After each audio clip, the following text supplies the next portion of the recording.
Deontay the Bronze from a while. What's up, guys? This is Ryan Faber. What's up, guys? Stephen One Boy Thompson. It's the IBF champion, Rose Jr. This is Cynthia Champion. Hi, this is Michaela Mayer. This is Derek the Black Bean Slows. This is Daniel Medical Man Jacob. Shout out to Kendrick and Matt. And you're listening to the Slip and Dip podcast With your boy Kendrick and Matt. And you're listening to Kendrick and Matt on the Slip and Dip podcast. What is up, people? Welcome back to the Slip and Dip podcast, episode 51, coming at you on a glorious Sunday evening. Very glorious if you're watching WWE Backlash. But yeah, man, we have a fantastic show for you guys lined up. Two guests, one making his first appearance on the show, Mr. Paul, the Irish Dragon Felder, and Max Payne Griffin making his return. I am Matthew Wells, alongside me, as always, Kendrick Johnson. Kendrick, what's happening, my man? Man, get ready for this. We about to start getting into the grind that is combat sports seasons. Should have started it off last night. Yeah. And then Canelo had to eat that clenbuterol, but instead we got Triple G being a tomato can. Yeah, let's dive into that real quick, because the whole reason, like, they canceled this fight was because, you know, a guy that takes clenbuterol is supposed to have an advantage, but obviously in this situation it's tainted meat. Very low number, so there really wasn't any advantage going on there. But if you're trying to solve the problem of one person not having an egregious advantage and create an even playing field, what the hell is putting Triple G in there against a guy that's nowhere near his level? What kind of even playing field are you really creating here? Well, this guy's legit fighter. He's probably a B minus C level fighter, but the thing is, dude hadn't fought in 2 years, basically. And whatchamacallit, Boy Jones described it all like he caught Triple G at the end of the first round, wobbled Triple G, and Max Kellerman chimes in, whoa, he's not scared of Triple G. And Boy Jones Jr. said, that's not a good thing when you're fighting Russ. Maybe 3 minutes later, Triple G come with that 5-punch combo, and that's all she wrote. Yeah, it's like, you know it's bad when the referee's in your ear. 6, 7. Like, he gave him every opportunity. That's not a good thing. That's not a good thing indeed. It's kind of like, it reminded me of the Charlo fight a couple weeks ago.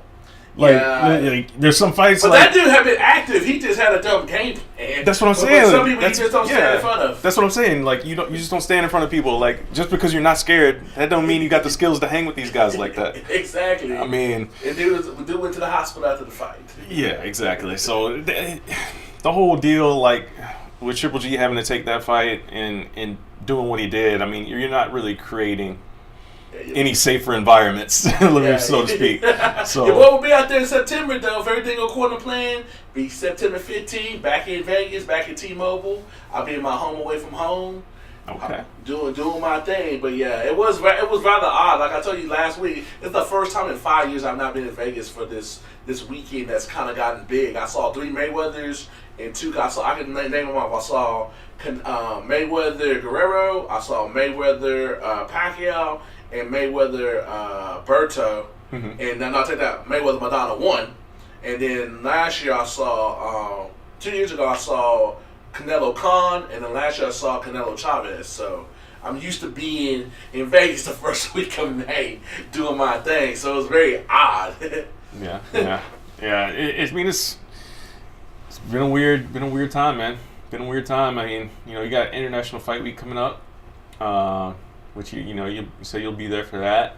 I may try to sneak out there. I may try to do it. Are you gonna be out there by Wednesday, like for the nitty gritty? Or you gonna be out there showing up on Friday on grind days? We will see. It's up in the air at the moment, but you come back on over. Hey, if you do, we're gonna do a Slip and Dip podcast on the road in another state. Which the whole time we're in the same states, we hadn't been on the road yet in the same state. No, we haven't. Because like when you went to California, I was here. Not since we did the show. Well, no, because we were at Brooklyn, but we weren't doing. Were we doing the show then? We did the podcast then. We weren't doing the show. Like you've been in Anaheim, I went there. I've been in Vegas and New York a couple of times. You haven't been there. Yeah. Dang. Oh well, yeah. I mean, if it happens, we'll definitely get one in live on location from Las Vegas with Super Stack Card, which will contain one of our guests on the show today, Mr. Max Payne Griffin. will be taking on Curtis Millender. Man, he's a nanosecond for becoming a star. I think we caught him at the right time, man. He's that guy. He win that fight. He really be that guy. It's a good spot for him. It's a good spot. Definitely. Because Curtis is a guy that a lot of people are high on right now, even though he's just one fight in. He ain't ready for this. But a win for Max here will do a lot for his star power. Definitely get him, if not ranked, right in on that fringe in the rankings. And then, it's a spot for Curtis where Curtis, obviously, you never want to lose. But if Curtis takes a loss in this spot, it won't hurt his stock too much because, Max is coming off that win off of Mike Perry. You beat Mike Perry, you beat Curtis Millender, and then boom, you're getting a lot of steam behind your name and your brand. So we'll see if that happens on the International Fight Week. And Palm 2 producer name, you want to go through the just like the main card of 224? Yeah. I wanted to. So I start with the main event. I'm telling y'all now, that fight will go the distance, and it should be an ugly fight. It will not be no stylistic Picasso fight. I think Raquel's gonna make that fight way more competitive than people give her credit. Yeah, she makes all of her fights like a dog fight. That's how she is. That's her style. Every fight is and tough. She might test Miss Nunes's cardio. She do. We might see her and new because I don't really count that fight against Valentina as a cardio. Yeah, she went 5 rounds, but she fought like maybe 3 of them. Yeah. 2 of them she took off to go 5. She take off against Raquel. She gonna be losing those rounds. Right. No, I agree. It's gonna be a damn good fight. I can't wait for it. I'm not one of those impressed with the whole Mackenzie Dern cute lady that don't know how to speak English, or my bad, forgot how to speak English. Oh my goodness. But I don't see why they got her so high. Like I gotta see some more. Like, she got potential. It's like they want her to be that star, but I don't know if she got the skills to go with the goods. She's got to get the striking department down. I mean, if she gets that down, and while getting the striking down doesn't fall in love with the striking, she can be a damn good fighter in that division. She could definitely climb the ranks pretty quickly. And I mean, obviously the UFC wants to do it. They're putting a lot of stock into her. And, yeah, they third on this list. That's crazy. I didn't know that fight was. I thought it was like main event in the prelims again. That's where it should be. That's where this fight should be. But it's right before the Jacare and Kelvin Gastelum fight, which is going to be a good scrap. We'll see if Jacare loses Kelvin Gastelum, he ain't going to hang it up. I go with Kelvin. I'll go with the young man, and he hungry. And Kelvin got them skills. Because people forget, the only fight he's lost at middleweight with a division he shouldn't even be in was to our guy Chris Weidman, and he was winning the fight, and then Weidman caught him. Yeah. It's a good fight. It's a good gauge to see where both of them are. Yeah. Kelvin was making some waves, saying he's still thinking of welterweight because he wants to get that rematch with Woodley. So, I mean, if you got that kind of mindset going into this fight, then, I mean, it says a lot. But, again, I don't think he should ever be trying to make 170 again. He's missed too many times. Yeah. And, I mean, look, you look pretty good at 185. Have you missed that at 185 too? I think he did one time, right? Or he was close to missing one. I don't remember exactly. I don't want to say that and be wrong. I don't know how you're going to get down to 170. I want to say that sounds familiar, but I'm not 100% sure on that. But damn good card, UFC 224 coming up this next weekend on the 12th, May 12th. Yeah, we could see an and new. That would be huge. That'd be huge if we see an and new. John Lineker, Brian Kelleher will be a good fight. And, of course, we got a fight. We got a fight that's... See, it's a tour fight. I don't like fights like that. It's like, they could say that shit for Bellator, bro. The only reason I like the fight is because they're not doing the young up-and-comer thing. They're doing the 2 guys, similar age, like veterans of the game. Like, I'm okay with the matchup. I just wish it would have happened a lot longer. How about they just both retire because they both washed up? No, I mean, they can still compete. They can still compete and have some good fights, but they're not going to be in that championship level. That's the thing. As long as these matchups are like this, they're okay in my book. You know. But let's look at this though. Let's see. Machida's lost 3 of his last 4. Mm-hmm. Belfort has lost 3 of his last 4. Yeah. That's why it's a good matchup. Like, that's what I'm saying. Like, these are 2 guys. Obviously, they were at the top of the world at one point, and now It's like, hey, it is what it is. You guys are getting older. Your skills are kind of deteriorating. Vitor didn't have TRT anymore. Like a lot of things that are changing. So I mean, I'm not mad at the matchup. It's just, I'm glad it's not headlining like one of these smaller fight night cards. I'll say that. Opening fight on a pay-per-view. I'm not mad at it. But other than that, man, I'm looking forward to it. Since we haven't had UFC in 2 weeks now. Yeah. And we had some other action this past weekend. Invicta had a card. Sarah Kaufman becomes a new bantamweight champion in Invicta. Very nice lady. Yeah, so it was a good fight for her. Got her first submission win of her career. That was pretty cool. Pretty cool to see. So congratulations to her. Ryzen had a card as well. Kyoji Horiguchi, the man who should be in the UFC still.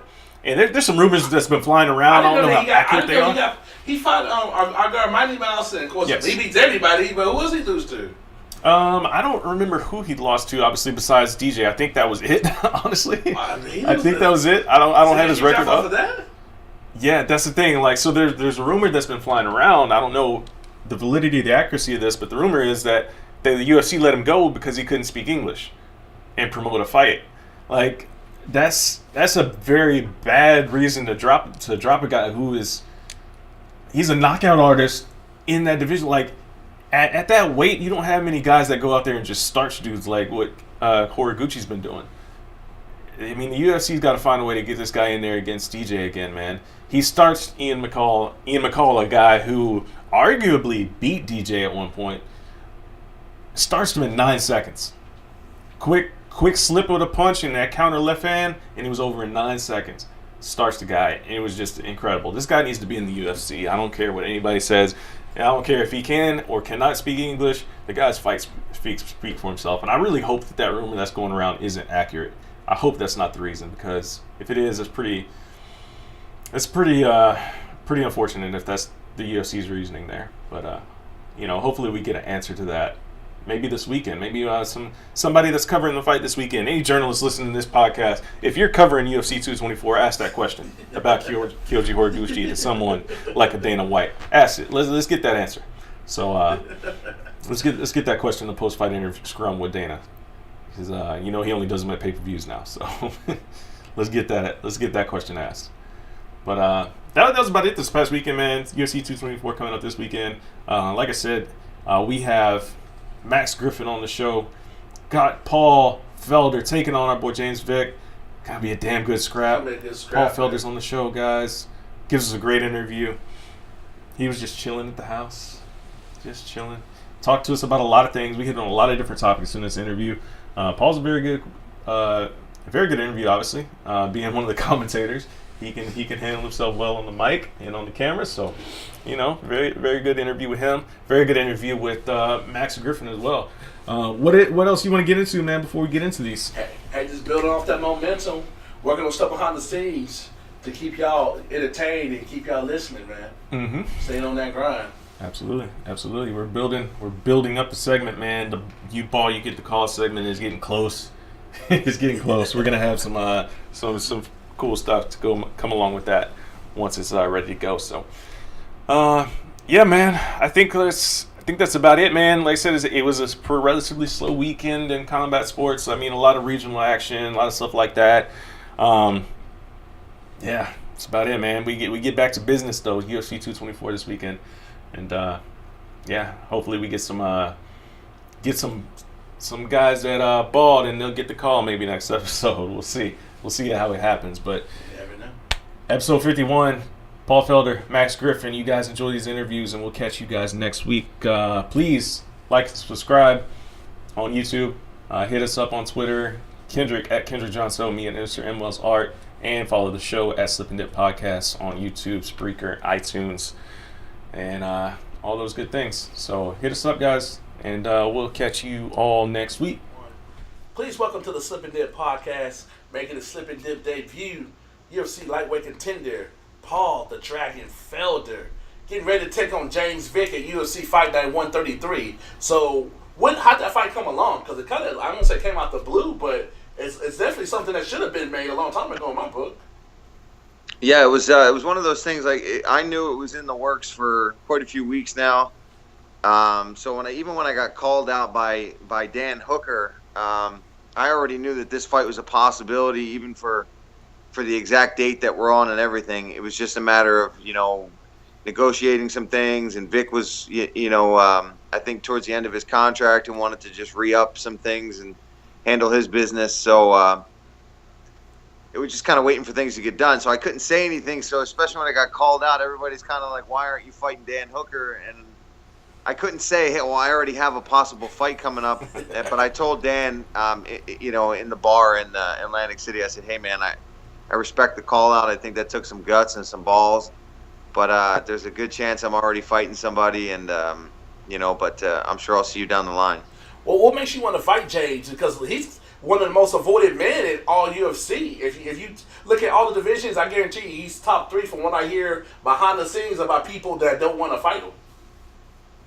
Yeah, man, if you've looked at my career, the one thing you can pretty much say is one of the things I don't do is I don't dodge people, and I accept whoever they call and tell me. And when Sean Shelby said, "I'm going to try to get you versus James Vick," we said yes. I called Duke and Brian Butler, and they like the matchup. They think we've got what it takes to get the job done. He's ranked number 11, so it moves us up the ladder. Obviously, we're always trying to fight above our ranking, and he's got a good spot. He's got an insane record in the UFC. He's beaten some of the best guys out there. So,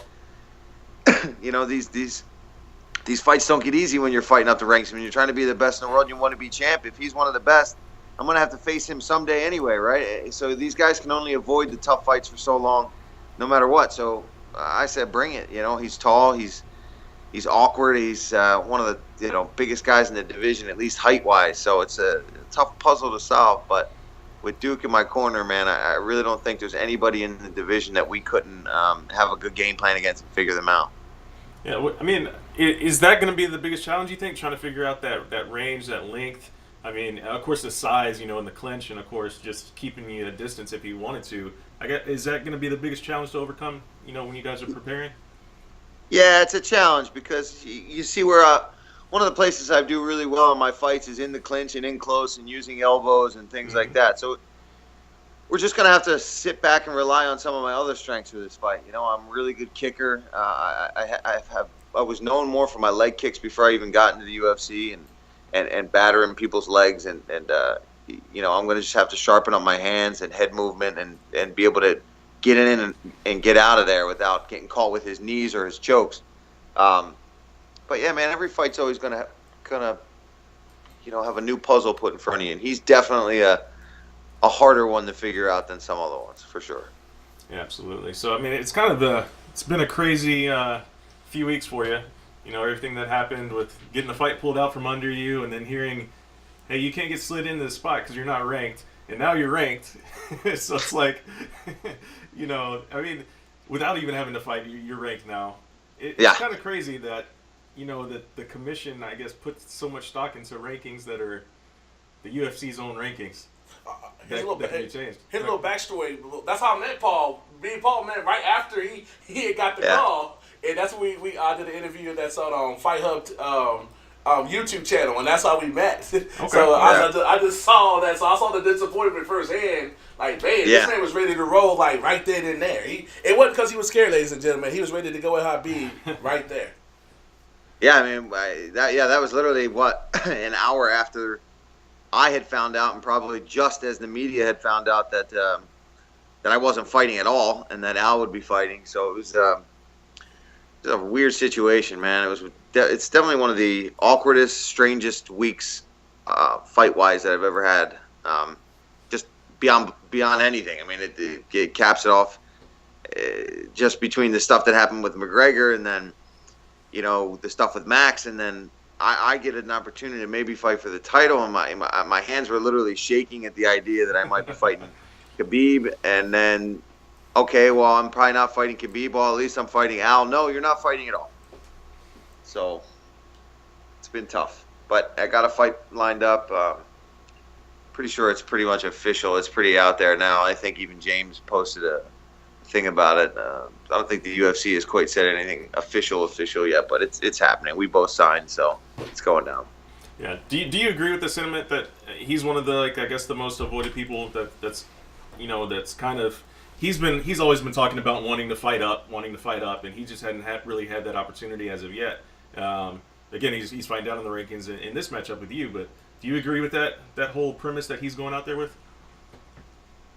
Yeah, I mean, I do think that people have turned down the fight with him, but I think that's just going to happen. It's happened, you know what I mean? But that's easy to say. I can say I called out Conor McGregor and he didn't take the fight. Yeah. Well, of course he didn't take the fight. He's not going to fight the number 14 guy or the unranked guy when he's the number one contender or the champion at the time. Same with Dustin Poirier.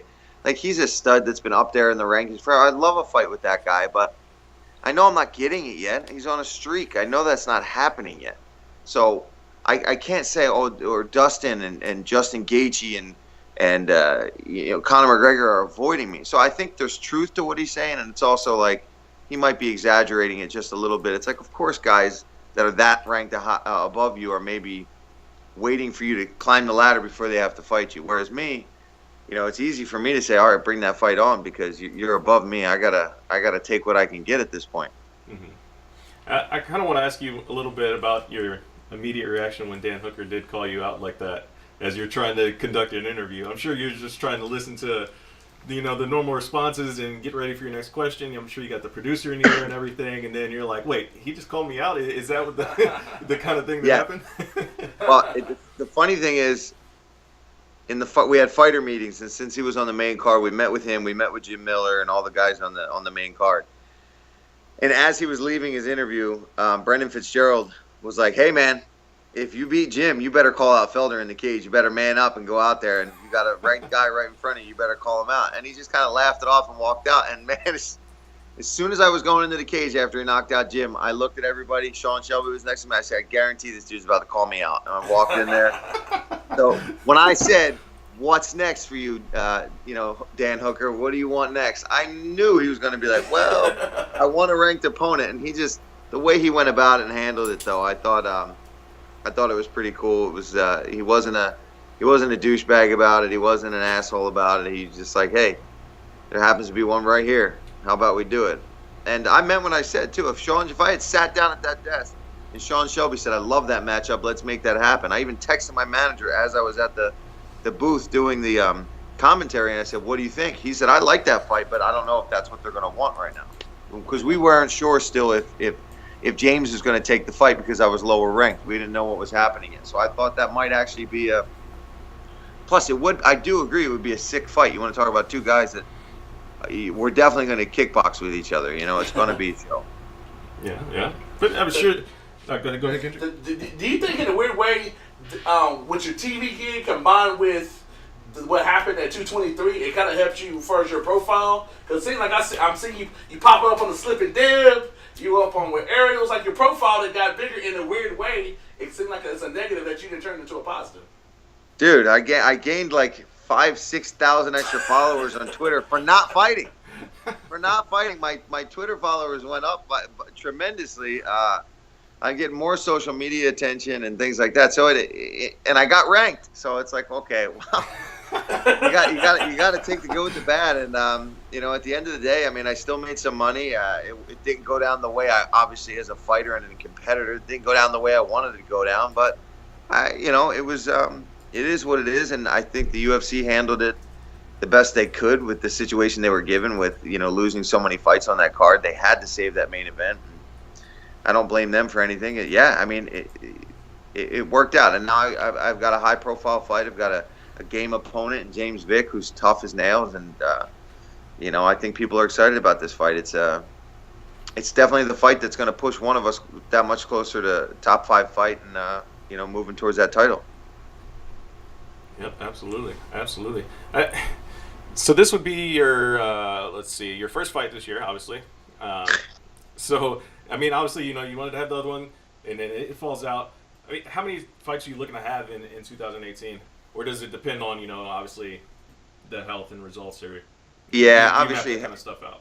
I do map it out. I do like to, obviously, if I'm healtly. I mean, cuts and scrapes and bruises don't slow me down. But, God forbid there's no serious injuries. I usually have fought since I signed with UFC. I've fought like 3 times a year. consistently. And this year, unless I get in there and really get a quick KO or something like that, I think it's going to be 2 this year. Okay. How tough is it to balance, your commentary gigs with your training and still trying to climb that ladder at 155?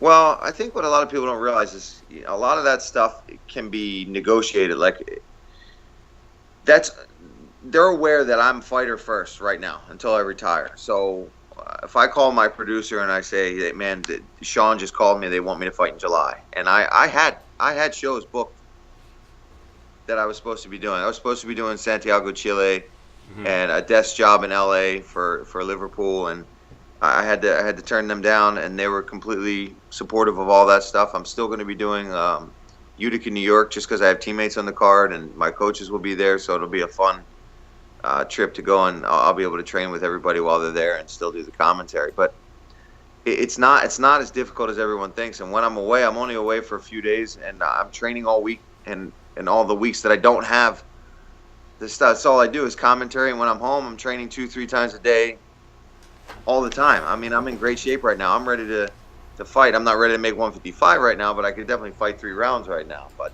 it's not as hard. It's very relaxed with my bosses that set me up with those shows. I can always, if I have to pull out of one, they can get Jimmy Smith to jump in there. They can get Dominic Cruz or Daniel Cormier to jump in and take the job. Paul, with you being on the media side, what do you think about this deal? People don't realize how big this deal is going to be, good or bad, whatever TV deal that the UFC get. What do you think is going to happen? Because a lot of people don't realize that's like the elephant in the room that can change people's lives for the better or the worse, depending on what happens. Yeah, I still don't know all the details about everything that's going on, but I know that a while back when guys were, getting nervous, not knowing who they were going to go with and what networks we were going to be on and what the deals were going to be like and who was going to be doing commentary, and if the UFC was going to be still using their own production staff, or if the network that chose them was going to use their in-house production staff. And so I think a lot of people were a little nervous, but I haven't heard any more about that. So I think everybody's still keeping their jobs, as far as I know. I would certainly hope so. I mean, yeah, me too. If we ever get to a point to where there's not fighters in the desk or on the booth, like, I think that's starting to go in the wrong direction. You know what I mean? Yeah, I think that definitely hurts the brand, man. I think that's one of the things that's been making them go in the right direction. Is trying to do a lot more of that lately and bring us in, and have us be the analysts. And I think the longer and older this sport gets, you're going to just start seeing more retired guys be doing it instead of the current active guys. But there's just not as many. The sport hasn't literally been around that long. It's not like baseball and football where you've got guys that have been retired and out of the game, and they're the analysts. It's like there's still sports started how long ago? You know what I mean? It's like right. So we'll get there. Yeah, for sure.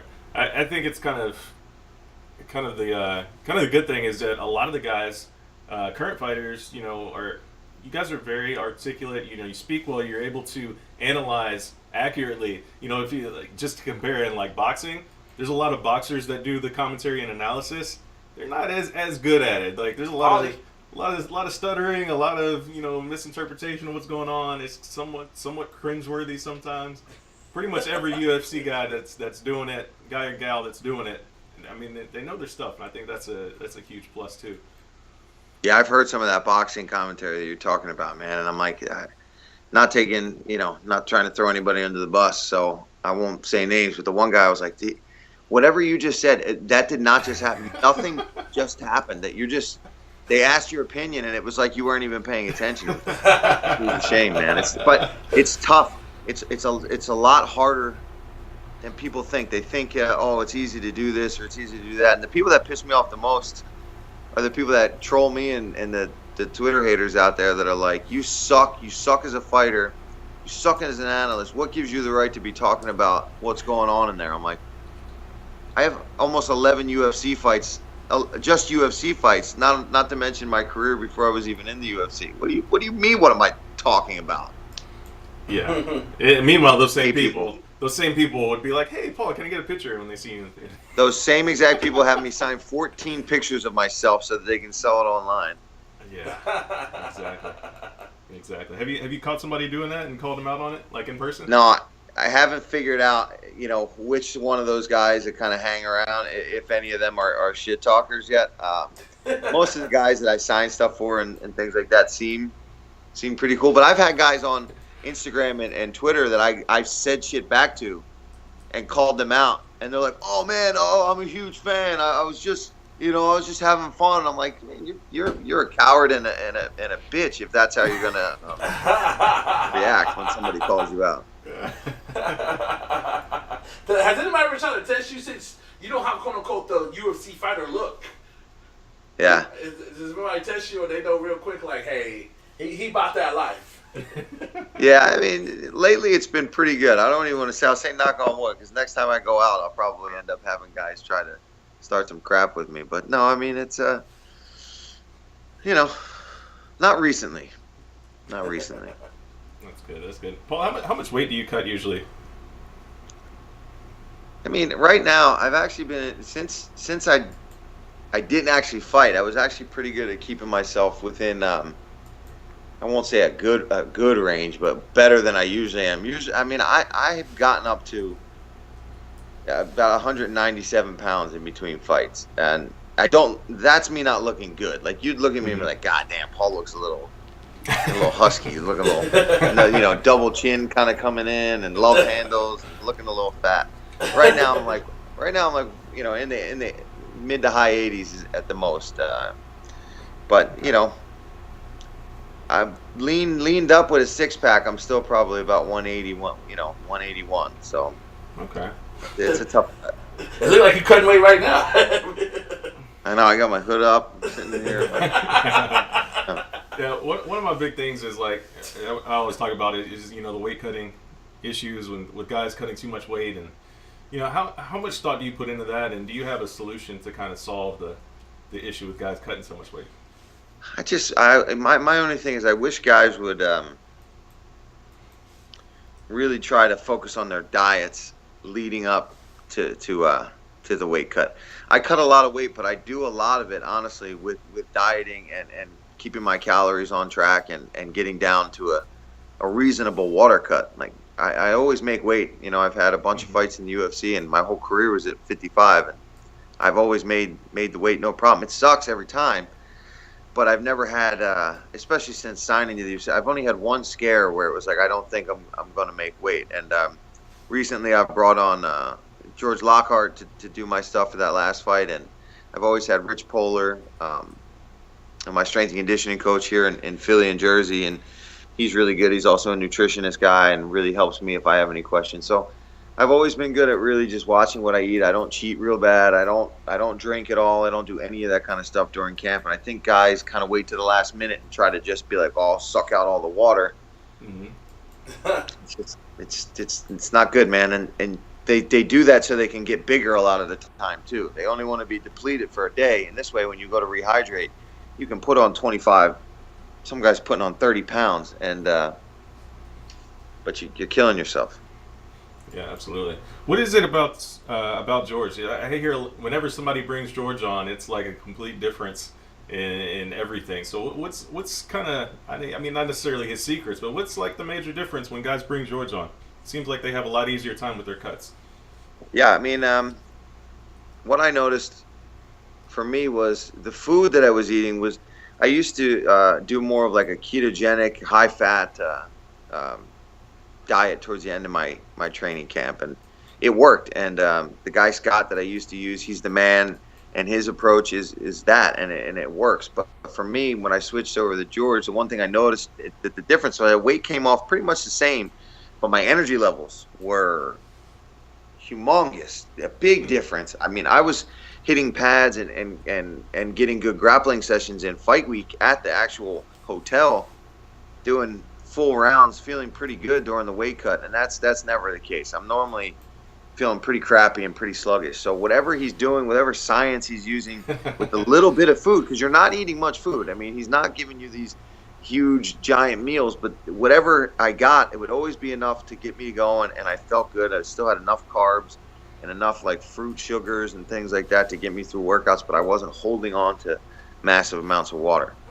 Okay, that's interesting. Yeah, I don't know, man. What's the big difference? I guess. I mean, cutting down to 155 as a fighter. Like, do you feel that big of a difference on the fight night? Like, let's say if obviously you fought your whole career 155, but like in the training room, like a few weeks out, you may be, I'm guessing, around like 170-ish, around that, a couple of weeks out, or? Yeah, 2 weeks out, I'm probably still in the high 70s, maybe 180. Okay. So to fight at 70 I would feel ideal at cutting the 170. 65 or 62 would even be. I'm probably a natural 162 pounder. Like what would that be in boxing? 61, right? 61 plus a pound. I'd be like middleweight. Middleweight's 160. Middleweight, right? You be fighting Canelo and middleweight. Triple G. You be fighting the Canelos and the Triple G's in the world. That is middleweight, yeah. But I'm their size. If you saw me stand next to Triple G, I guarantee I'm probably actually bigger than Triple G. I'm not saying I hit like Triple G. I don't want that. I don't want you guys tagging that on the post. Felder says he can take Triple G. But that's definitely my natural weight class. But it goes up to 70 instead. So 60 something. I would still obviously have to diet and cut weight. I mean, I'm nowhere near 161 right now, but that's when I start feeling the weight cut is from 65 or 63 down. That's when I usually start my water cut, and that's when it's like, this sucks. Yeah. I've cut weight a couple of times, and just when I used to compete in jiu-jitsu, and it's just. It's awful, man. Yeah, I did it a couple of times just to see, one, how tough it was, and I just don't understand why guys do it. Like, you hear guys cutting 30, 40 pounds, I'm like, what are y'all doing? What are you doing? It's got to be affecting your performance. I mean, yeah. I don't know. It's just one of those things. Like, I wanted to change. I'm sure it does. I'm sure we're all fighting. Not completely. I was probably 85%. If you have a really good rehydration, there's no way. No way with any dehydration the night before you fight. There's no way we're all getting up to 100%. But I think, if everybody's doing it, at least your opponent. I know Vic's for sure is doing it. Yes. At 6'3", that boy ain't walking around at 155. That's for sure. So he cuts a ton. I'll tell you this. So at least in this fight, I know he's in the same damn boat. When I'm sucking that water out July 13th, I know he's in a hotel room somewhere else doing the same damn thing. Yeah, so I covered the Austin fight night, and he fought on that card. And James is our boy. We've had him on the show a couple of times, and weigh-in day, he comes on the scale, and he's obviously looking like Skeletor, right? And yeah. He steps on the scale. As he comes around the curtain, he's stripping down, he's like talking to himself. And everybody's like, who's he talking to? He's talking to himself to try to psych himself up. He's like, they're not as focused as me. They can't do this. Like, I put in all the work. He's talking to himself the entire time. When he gets on the scale, gets off the scale. So it's like, man, you got to really mental, man. Get yourself in that space to hit that scale and cut so much weight. It's crazy. Yep. Yeah, that's what I do when I'm sitting in the tub. I start trying to think of all the things in the world that are worse than what I'm doing. Like, you always hit that point when you have a few pounds left. Is usually when most of us really, 5 pounds and down is when it's okay. I don't want to do this anymore. I just want a glass of Gatorade or water or whatever drink George makes us. I want it right now. And for me, I think about my dad a lot, who passed away from cancer, and that's what gets me through it. I'm like, man, I saw the shit that cancer patients go through and people that are sick. I'm sitting in a warm bath right now, so I got to just suck it up and get through it. So, but it does. It's terrible, but it has a short memory. I forget it. I forget how awful it is as soon as I make weight and I fight. So I forget how bad it is until July 13th rolls around again, and I'm sitting in a sauna or a tub again, and I'm like, wow, fuck, man, this is horrible. Every time. Hey, win or lose though, can we get you to say you're gonna come back on and give us a breakdown regardless of what happens? Yeah, absolutely, man. Yeah, I'm good about that. And win, lose, or draw, I can man up if I lose, but I don't see that happening. I think it's going to be us chatting about a badass victory and moving up them rankings. But yeah, for sure, guys. Hey, we have a segment for that. You ball, you get the call. So we look forward to giving you that call. You ball, you go get the call. Yes, sir. Absolutely, man. Well, best of luck to you, man. Taking on James Vick on the 14th. I'm definitely looking forward to that one, man. That one's gonna be, it's gonna be a pick 'em. Yeah, it's hopefully we're walking with one of them extra checks at the end of that night. y'all not main eventing though, right? No, not main event. I can't say anything yet, but I'm hoping something else. Hoping next in line, so we'll see. Okay, all right. Hopefully we're co-headlining, but I don't think any of that is set in stone yet. It's your first fight in Idaho, huh?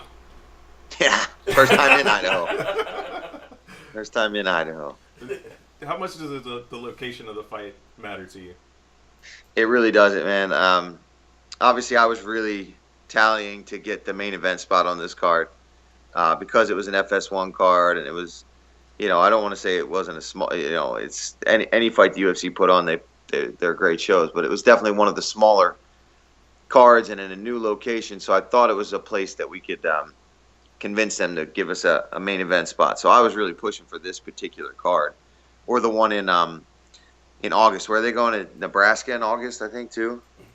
Yeah, I believe so. That where they're going? I was pushing for that one too, just because I know that the FS1 cards in smaller cities that haven't had them yet, they're not going to put a huge title fight or something like that. So I thought that would be a good chance, but it doesn't.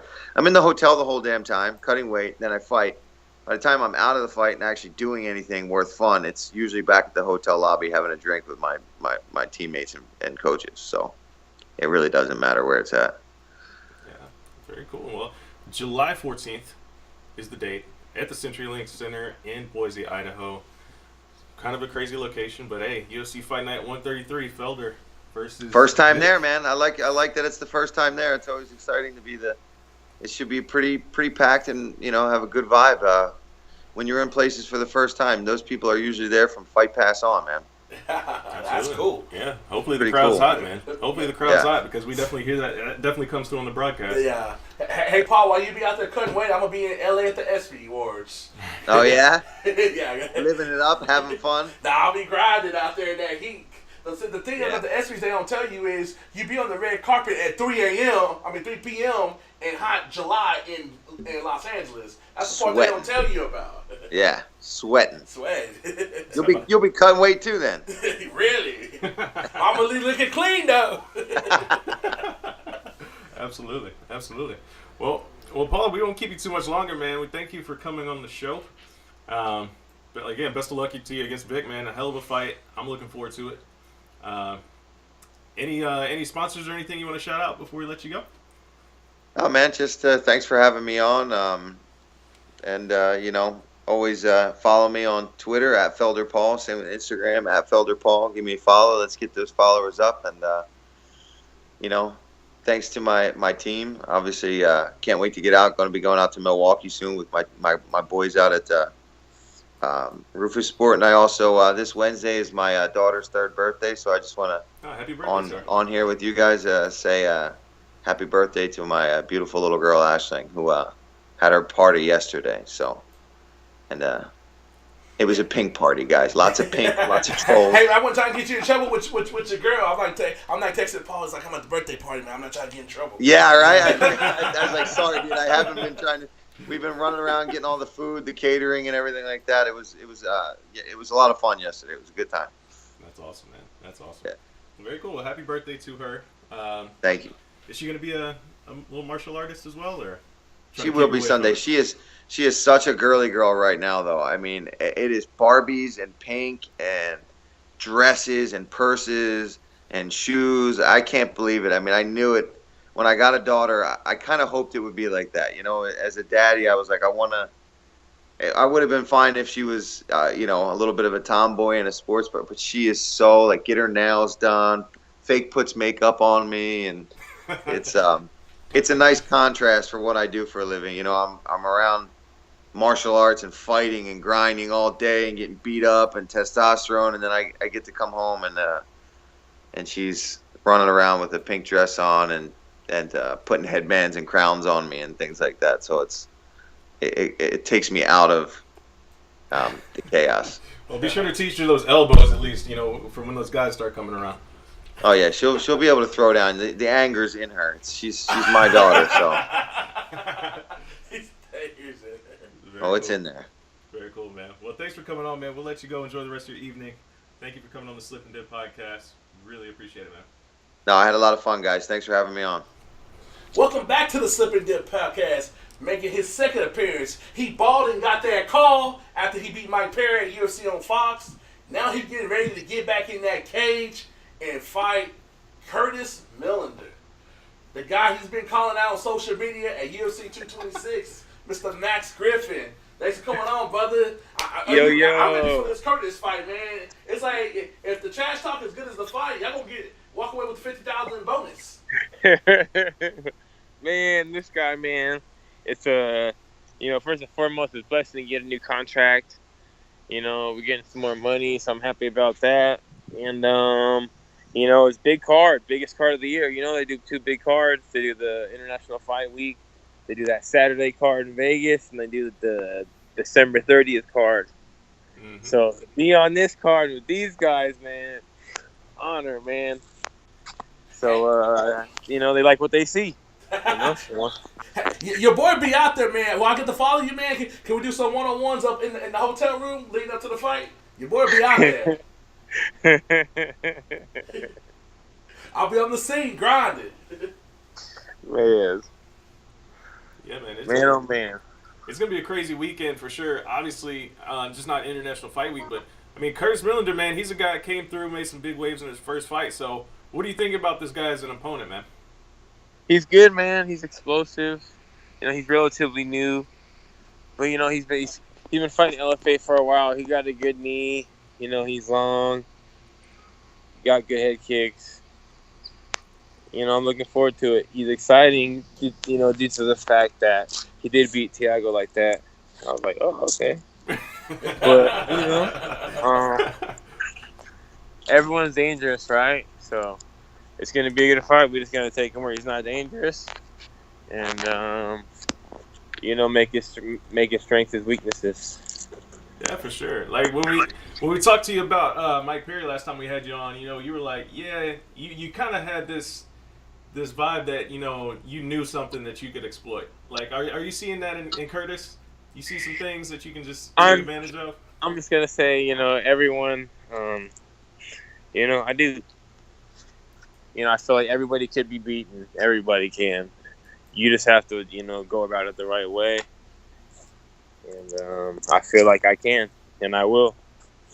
That's the fun part. I got the fight, and I sent it to my coaches, and it's almost like, how we're going to beat him. It's not, it's like, this is how we're going to beat this guy. I send it off, and they all see the same stuff. I'll send it about 4 or 5 different guys.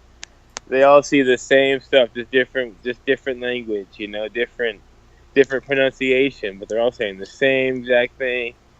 So it's going to be good. I'm going to do that thing, work it, get right, and beat this fool.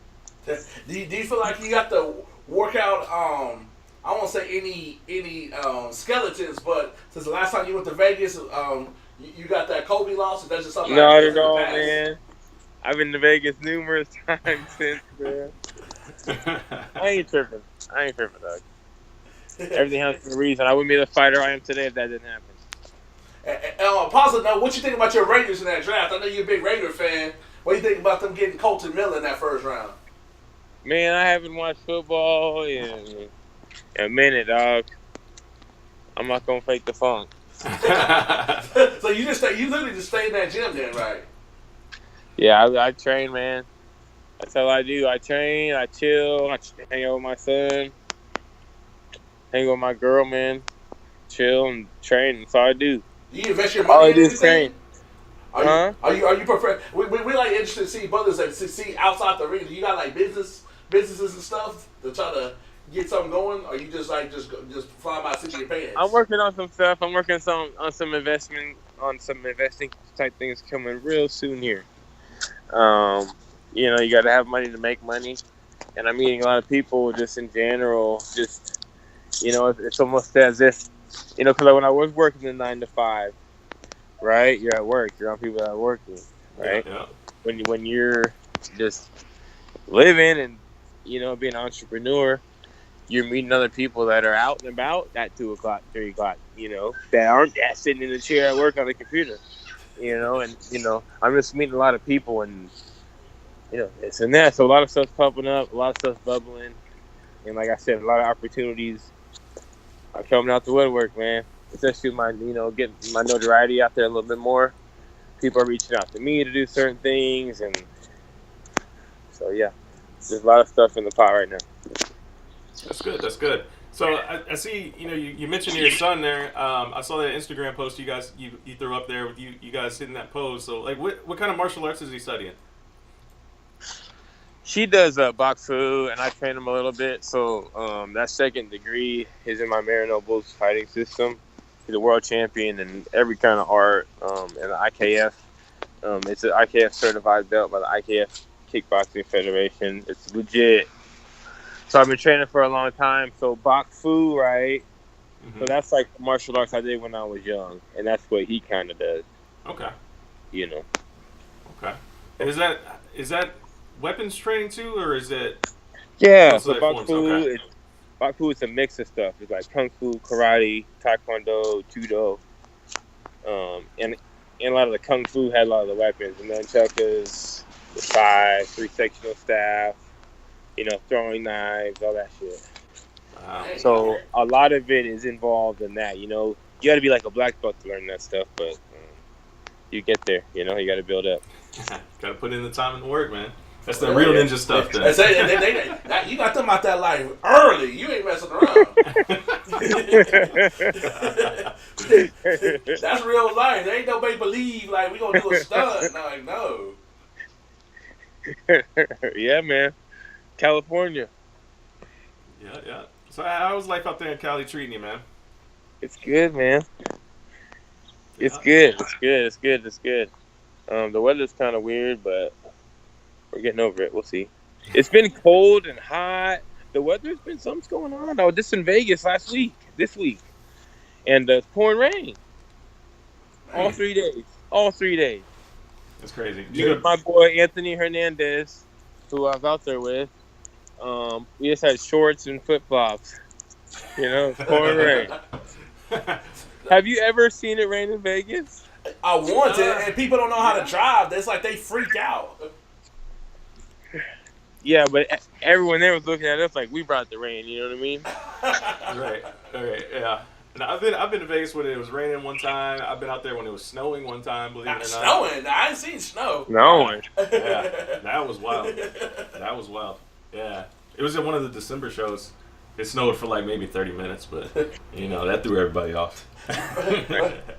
Yeah. Max, go ahead. Max, have you trained at the new facility?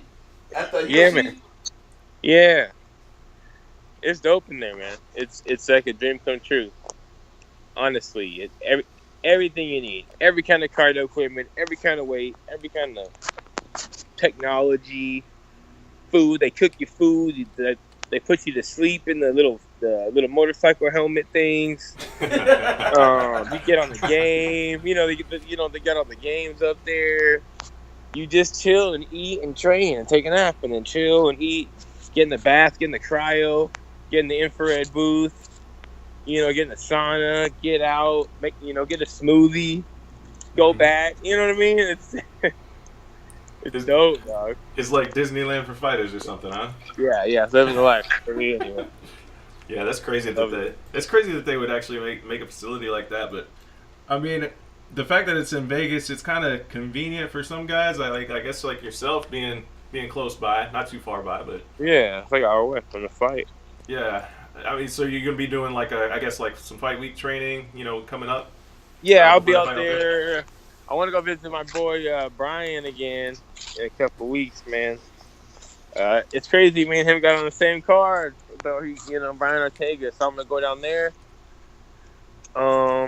I'm going to go down to Vegas a couple times, but I might go out to my boy Cheating Uncle Jawani's out there. Okay. I'm talking about working with him, to get that link. Yeah, no doubt. He's got a similar frame.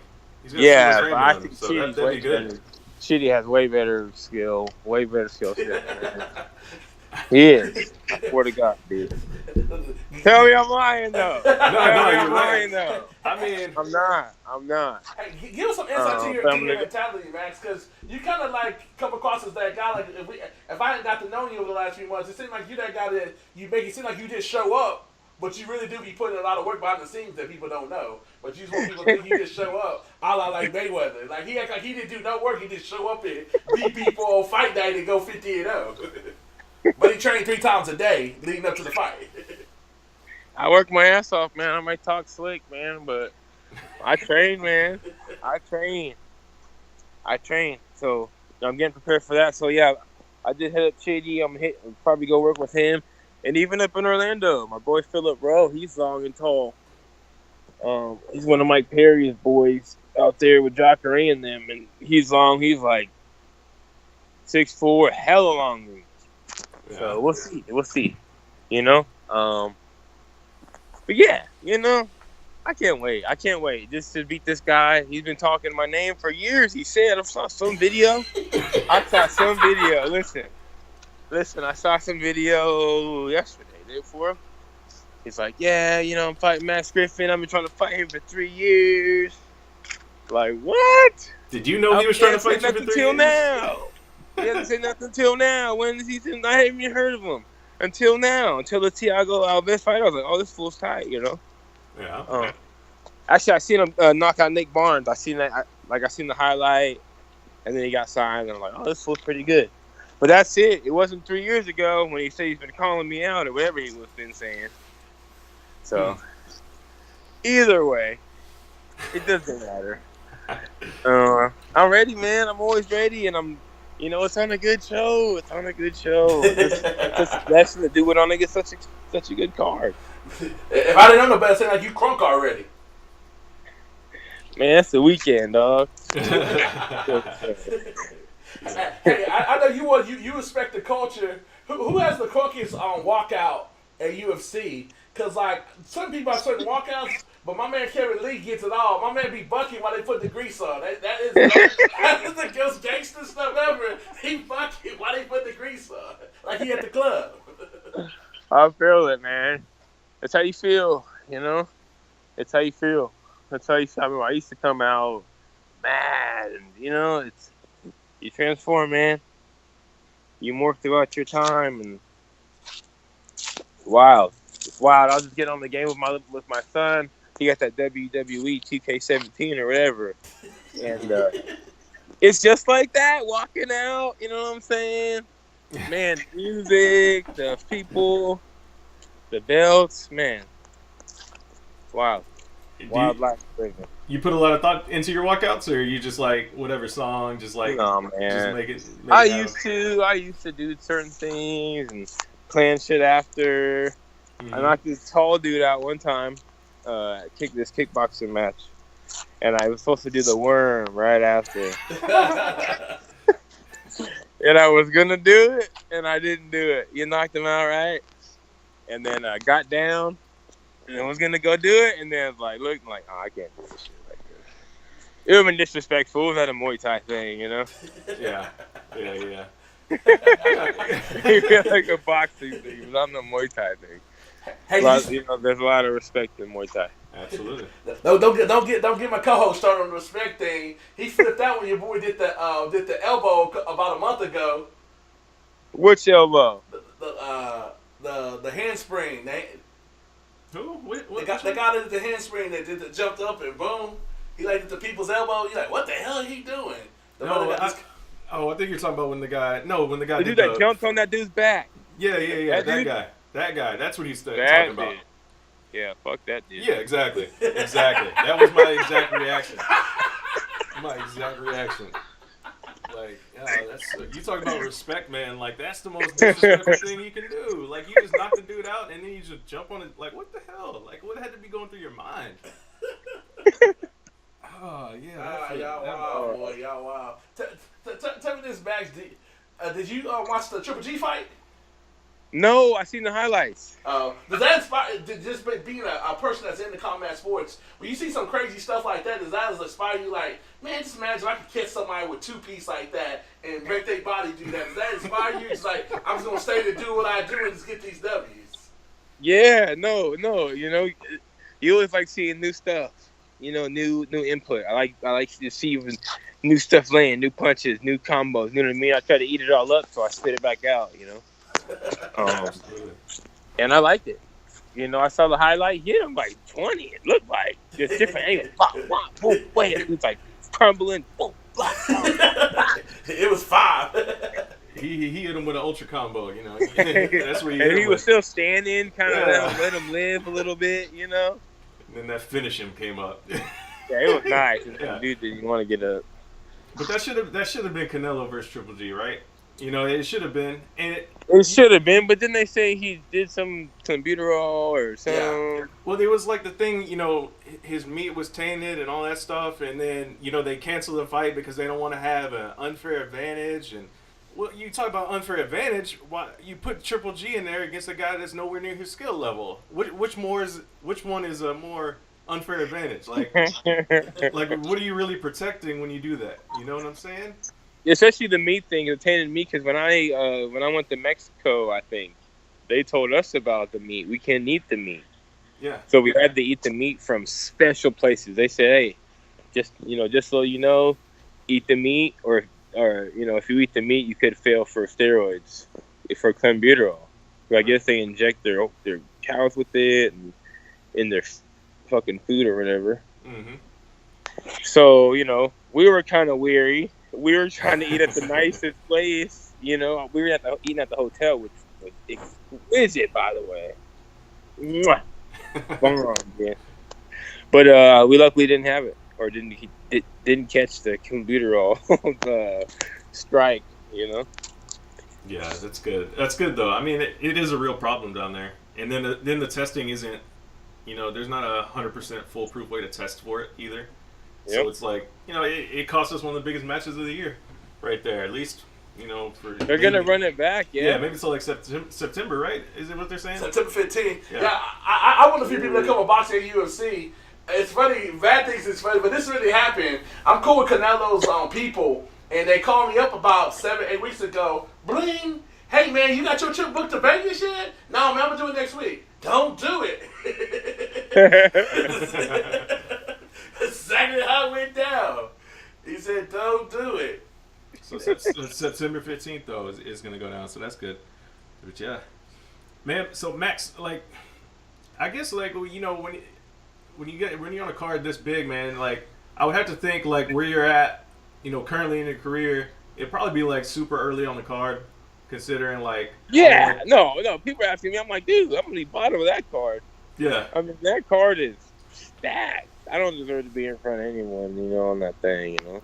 So, I mean, yeah. So it's like, you gonna be out. People are like, after? You know, people are saying Mike Perry better not be in front of you and shit. I don't care, man. That I don't care. I'm gonna smash this fool in front of the world. I'm gonna beat him up. You know what I mean? And fucking, you know, shine. Did you and Mike talk after the fight? We talked backstage a little bit. You know, he was being a sucker for a little bit. Oh, yeah? He was. Did this girl leave him because when I seen him on the bus, he was being salty. You know, I saw him on the bus, though. He was like, yeah, I'm on the phone, like, yeah, talking to my people and shit. He's like, yeah, you beat my ass tonight. Cool, you know. But then we went back and forth, you know, after the fight for a little while. He was talking shit. You know what I mean? Mm-hmm. So I kind of got back at him, and then I think he was drunk. It was some crazy shit he wrote me. You know what makes me bleed my own blood? Always talking all that shit, like out of the blue. At like 2 a.m. or something. Mm-hmm. I was like, this cat, you okay, man? So, you know, I think there's animosity for a little bit, but now, you know, he got the Yancey fight. You know, time's over, man. Whatever. He was talking about training with me before we fought. You know, getting his Winnebago and coming to Sacramento and training with me or whatever. Oh, wow. I mean, his coach even invited me to train out there after, you know? Okay. So, you never know. We might, you know, work together a little bit. But I don't think Indiana on my city anymore. He was in the game. I gave him congratulations for being in the game. And it's what it is. You know his girl left him out to the fight. You made that man lose his girl because he got his ass beat. Hey, man. You got to worry about yourself. You know? Right. So, like I told you last time, I was at your UFC debut. I talked to you on media day there at UFC 202, and of course that was against Colby. And we know how the fight went, but I want to ask you about Colby and the character that he's kind of morphed into since that moment. You know, I like the guy. I do. We have, we talk a little bit online, and he's doing this thing. He plays that character. He plays his role, man. He plays that asshole nerd bash role pretty good, man. He does. People hate him, and that's what he wants. He wants people to hate him. Mm-hmm. You know, he grew up or lived in Sacramento. I seen his sister a little bit ago at this little jiu-jitsu little tournament thing I was at, Okay. You know, it's like, oh, I'm Kobe's sister. Oh, what's up? So it's nothing but love, you know. Mm-hmm. You know, and his family's been rooting for me ever since the fight. His family's hella cool, you know. They're from out here. And it's business, but he's doing this thing, man. He's doing his thing, and, you know, I think he will be champ, though. Oh, for real? You think he's going to win? Wow. I think he will. I was about to ask you that. What do you think will happen? I think he will, man. So why do you think he's going to win? I just do. I think he's the best wrestler, you know, in the welterweight division at like his style of wrestling and what he's trying to do. You know what I mean? Mm-hmm. And I think he's good, man. He's good. Okay. That's the first time I've actually heard somebody say that. That's not in his camp. So, that's not, training with him every day. So, that's a pretty big endorsement. But I think that character that he's doing is kind of overshadowing, the fact that he is, a really good wrestler and that he's got some skills, Yeah. But I don't know, man. I think it's kind of the fact that I guess that since you do talk to him, you do kind of see that what he's doing is like a character, right? Yeah, no, it is a character. Okay. So, I mean, he's not really like that.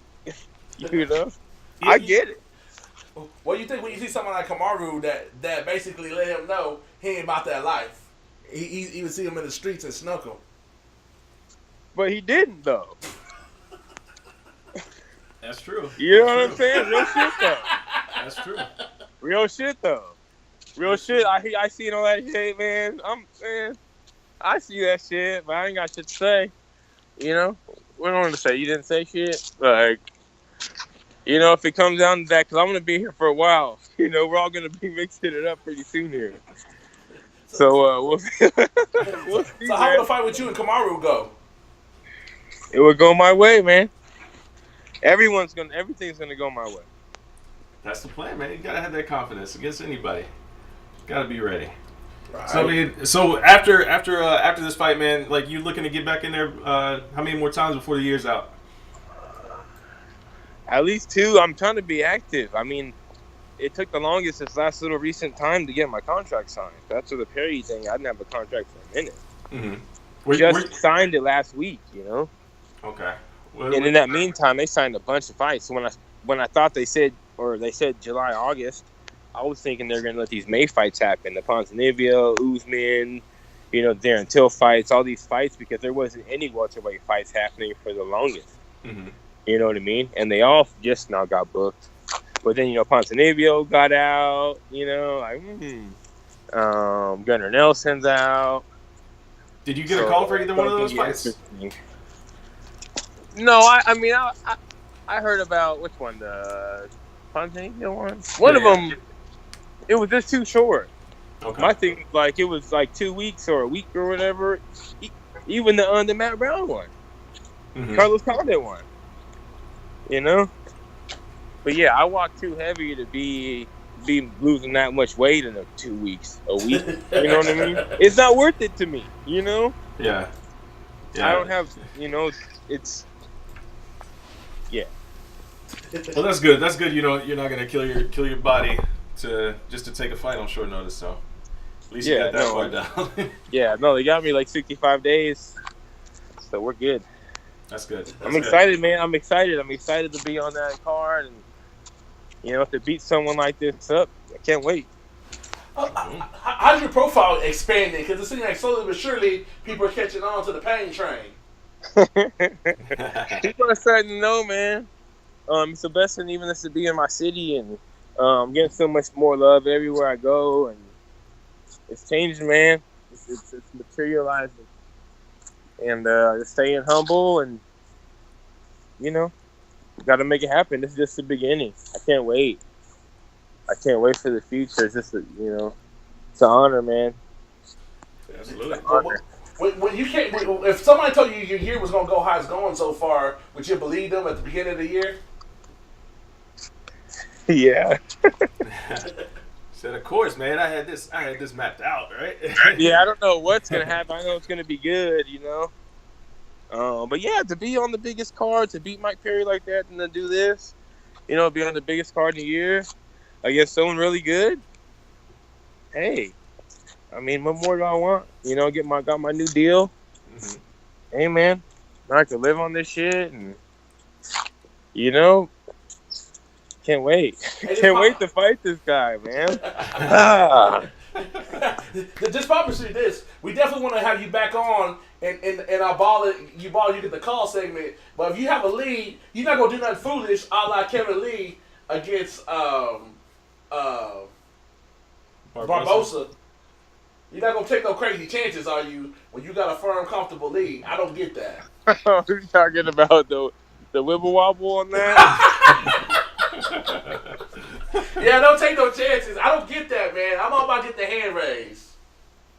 Yeah, it's about winning, man. But you gotta want to fight too, But you fight, but you gotta understand, you're not gonna win. You're gonna fight, and that's how you're gonna win. It's a different mentality, Yeah, for sure. I'm just gonna win. I'm gonna fuck this fool up, and then they're gonna stop it. That's a mentality. Yeah, man. That's how it's got to go. I mean, it's a huge card, man. I'm excited for the matchup. When I saw that come across Twitter, man, I was like, oh, that's a hell of a fight right there. Like, I think I literally tweeted that. That's a hell of a fight right there. But I'm looking forward to it, man. Still super stat card. You think Stipe or DC's walking away with the belt?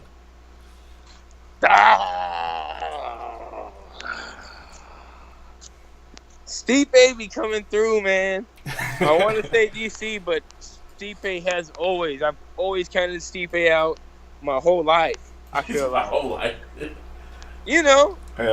Big fights, he's fighting these big guys, these big names. Dude, he's putting all away. All of them. Like everyone, you know what I mean? Yeah, just leaving no doubt. I'm going Stipe, man. I like DC, man, but Stipe, man, I'm just going to have business, man. Hey, I know you like to study the sport and other fighters. If DC do win, do you think he can put his name up there with the GOAT since he don't have no red flags? Even though he got the one loss to John, the one legit loss, but he don't got no steroid allegations or nothing like that? He might wiggle in there because he works for them,